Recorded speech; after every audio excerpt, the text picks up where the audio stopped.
Many people know George Washington owned slaves. But what was life like for the slaves at Washington's Mount Vernon plantation? Long story short, it was pretty bad. Today, we're going to take a look at what it was like to be a slave at George Washington's Mount Vernon. But before we get started, be sure to subscribe to the Weird History channel and let us know in the comments below what other presidential topics you would like to hear about. Okay, we cannot tell a lie about Washington.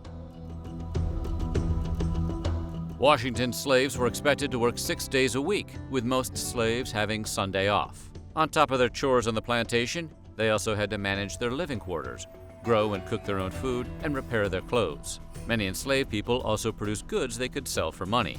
One record from 1792 mentions a Mount Vernon slave named Easter selling a broom for 6 pence. During what little time off they had, some slaves played games. In 1798, a witness described a group of 30 slaves playing a game called Prisoner's Base, which involved running and jumping. But there really wasn't that much time for games. At Mount Vernon, Washington expected his slaves to perform their labors whenever it was light out. In a 1789 letter to one of his overseers, he wrote, "To request that my people may be at their work as soon as it is light. Work till it is dark, and be diligent while they are at it can hardly be necessary, because the propriety of it must strike every manager who attends to my interest." Washington added, "Lost labor can never be regained." Because of that, he ordered the overseer to ensure that every laborer, male or female, does as much in the 24 hours as their strength, without endangering their health or constitution, will allow. While Washington and his family lived together in their mansion, their slaves weren't so lucky. Mount Vernon was an 8,000-acre plantation divided into 5 different farms. Mansion House Farm, closest to the Washington family's house, was home to the most slaves, around 90 people. They included bricklayers, carpenters, cooks, gardeners, and millers, who all helped the plantation run smoothly. The farm also housed Washington's wagon and cart drivers, butlers and maids, and others who worked in the mansion. Another 45 slaves lived at Dogue Run, and 57 lived at River. 41 slaves lived at Muddy Hole, and 76 at Union. The outer farms mainly grew crops, and the slaves living there were forced to work in the fields all day. These living arrangements were used to separate members of enslaved families, so they rarely saw each other. For example, one enslaved man at Mount Vernon, called Joe, lived at Mansion House Farm, while his wife, Priscilla, was a field worker and lived at one of the outlying farms, known as Dogue Run, with the couple's 6 children. Joe was only allowed to visit his family on days off, which were pretty much exclusively Sundays and holidays. Even then, visiting the family wasn't easy for a slave. Sometimes they had to walk miles after sunset to see their loved ones. Joe and Priscilla, for example, lived 3 full miles apart and had to walk home before sunrise the next day. Washington, of all people, had complaints about the situation he himself had engineered. He complained that his slaves were tired because of their night walking to see their families. The enslaved people at Mount Vernon lived in tight quarters. In 1798, a Polish poet named Julian Nimcewicz visited the plantation and recoiled at what he found in the slaves' quarters, which he called huts. In his own words, "Their habitations cannot be called houses. They are far more miserable than the poorest of the cottages of our peasants. The husband and his wife sleep on a miserable bed, the children on the floor." In one home, the visitor witnessed a boy about 15 lying on the floor with an attack of dreadful convulsions. The living conditions, coupled with poor nutrition, meant slaves were often stuck with infectious diseases. On January 22, 1792, the farm manager recorded, "A great many children are very bad with the whooping cough at every quarter." Sometimes Washington's request went far beyond what most slave owners asked from their slaves. According to historian Robert Darnton, who wrote a book called George Washington's False Teeth, the most famous founding father bought teeth from his slaves, and some evidence supports the idea. In 1784, the Mount Vernon plantation book recorded the transaction where Washington's dentist, Dr. Jean Le Meilleur, purchased 9 teeth from a slave. At the time, dentists bought teeth to transplant into patients' mouths, but in a move that will maybe surprise no one, the slave owner paid his slave only 1/3 of the commonly accepted rate. In 1784, Washington wrote, "I confess I have been staggered in my belief in the efficacy of transplantation." Several years later, he lost his last tooth and moved to full dentures. Washington's famous dentures also contained human teeth, possibly teeth he had also bought from his slaves for bargain basement rates. Dozens of enslaved people tried to flee from Mount Vernon, but only some were successful. During the American Revolution, when Washington was busy with the British, a group of 17 slaves crossed enemy lines to escape. The 14 men and 3 women successfully fled to a British warship docked on the Potomac River, offshore from Mount Vernon. Slaves who closely served the Washington family also attempted to escape. Washington's assistant, Christopher Shields, unsuccessfully tried to flee with his fiancée. Hercules, the family cook, escaped from the plantation, as did Martha Washington's maid, Ona Judge. Judge was 22 years old when she learned her owners planned to gift her to a stranger as a wedding present. She fled to New Hampshire, where she lived the rest of her life as a free woman. In 1792, Washington marveled at how well his slaves trained their dogs. He wrote to his manager, "It is astonishing to see the command under which their dogs are."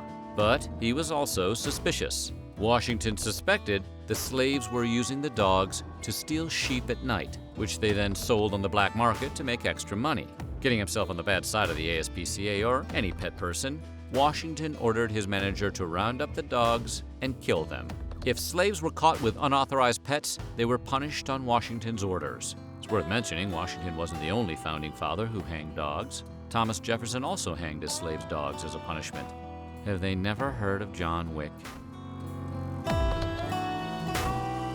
In a practice that sounds like something Montgomery Burns would do, George Washington kept a record of when his slaves gave birth, because their children automatically became his property, and he needed to track his wealth. In one report dated February 16, 1793, an overseer noted that during the previous week, the plantation gained 9 lambs and 1 male child of Linus. After giving birth, enslaved women at Mount Vernon were expected to return to their regular jobs in 3 to 5 weeks, leaving their newborn in the care of other children or elderly relatives. Women on such maternity leave were still expected to work from home and took part in sewing and knitting soon after giving birth.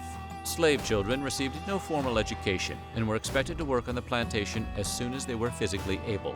Some might think Washington was merely a product of his time, and these practices were par for the course for a slave owner. But that doesn't seem to be the case. Washington was cruel to his slaves even by the standards of other slave owners. One of Washington's neighbors, a man called Richard Parkinson, claimed it was the sense of all Washington's neighbors that he treated his slaves with more severity than any other man. Washington is known to have ordered whippings when slaves disobeyed, and reportedly threatened to sell them off to the West Indies, where they would never see their families again.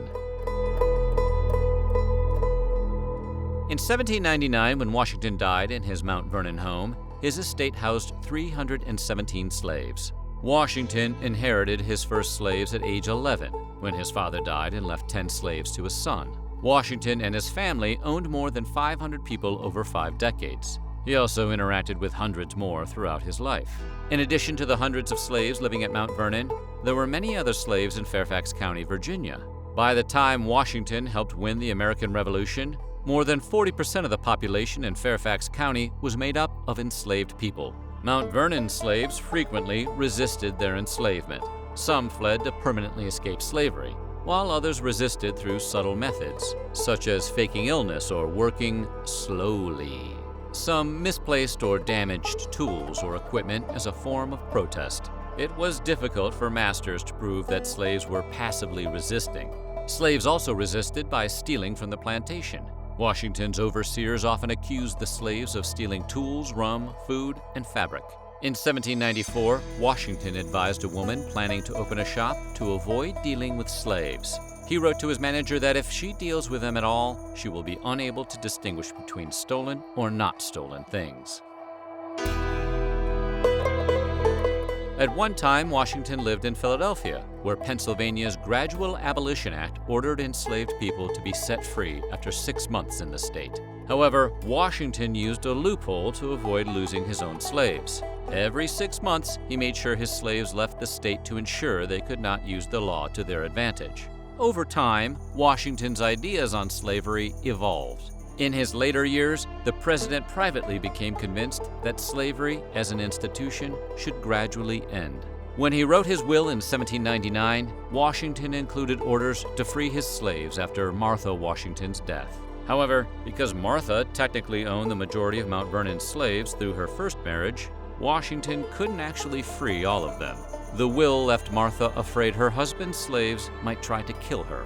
Martha's friends may have considered this fear reasonable because, according to Abigail Adams, the wife of President John Adams, Martha was advised to set them all free at the close of the year. She listened to that advice, and on January 1, 1801, just over a year after Washington's death, Martha set her husband's slaves free. So what do you think? Has your opinion of Washington changed? Let us know in the comments below, and while you're at it, check out some of these other videos from our weird history.